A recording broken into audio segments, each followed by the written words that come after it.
I'm here with Coach Grothaus, Coach Mike Grothaus of I'm not gonna jinx it, the unbeaten Basha Bears. And you know what, Coach? I've known you for 3 years, ever since you've gotten onto this campus. Your team has made tremendous strides from a losing record a couple years ago to making the playoffs last year. Who knows what will happen this year, but tell us about the gel of your team. Obviously, I'm going to say it starts with the two big men, one able to play, one not, and then works its way down. Yeah, it's we lost one and we gained one. One of those things we'll never know how what it would have been like, but it's the way it goes sometimes. We've got other guys ready to step up, and they've done a great job this year. We're proud of the work that they've put in. This group has worked extremely hard. It's now a senior and junior dominant group. We do have 2 sophomores on the team, but since we've been here from 3 years ago, it's really developed well. And we had a lot of young guys then, and now those guys are mature, and now you're kind of seeing the benefits from all the hard work and that they've been able to put in. One of your sophomores, Mr. Baptiste, the shortest guy on your team, 5'7", but he runs the show and he runs it well, seemingly getting better every year. He is. He may be the shortest, but he definitely ain't the smallest. He may be short there, but he plays tough.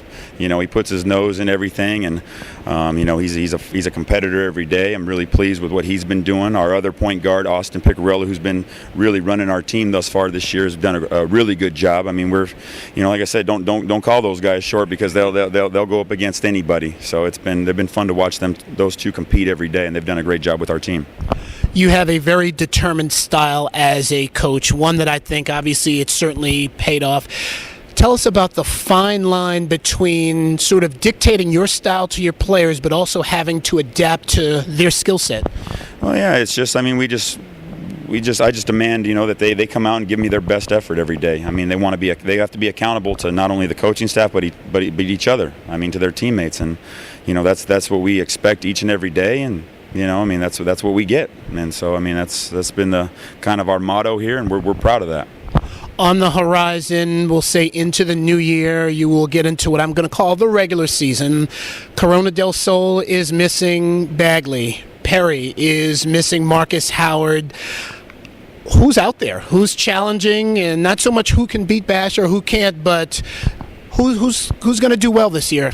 It's everybody. I think this is I've talked to a couple coaches already. This is as deep as we've seen it in a while. Corona is still. Even though with Marvin gone, they've got 3 great guards, and the road goes through them. They've got 4 in a row, and I know not only us, but every other school is got them circled on a schedule and are ready to go. But Gilbert does a great job year in, year out. Mountain View is tough. Desert Vista, Highland is doing really well. You just go down the line. There's just some really, really good teams. Desert Ridge is up and coming. They do a great job. You can go there's no nights off, and you can see it. We've been fortunate enough already, but we've got those guys on the schedule coming up. We've yet to play any of those guys, and we're ready to get in there and get after it.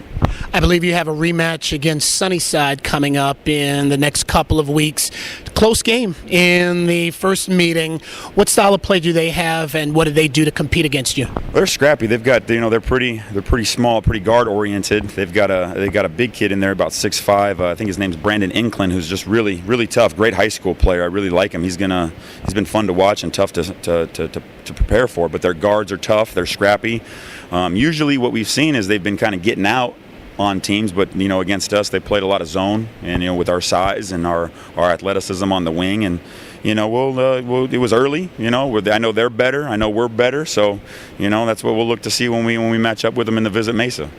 We spoke about development. You've got to be proud of both Clay and Devin. You saw them as sophomores, maybe even freshmen from a distance, and now they're headed off to college at the conclusion of the season. Must be great to turn boys into young men. They've been fun to watch grow and develop. Those two are special kids. Watching them come in as gangly sophomores and now developing into young men, and when you see them, you just look different. I am very proud of them. They've done a great job. We've got a third one behind them, Gabe McLaughlin, who's people better I know are taking note of, and he's doing really well for our team this year, and it's going to be fun to watch him continue to grow and develop into a young man. But Curb and Clay are just, it's going to be fun to watch them on TV in the next couple of years.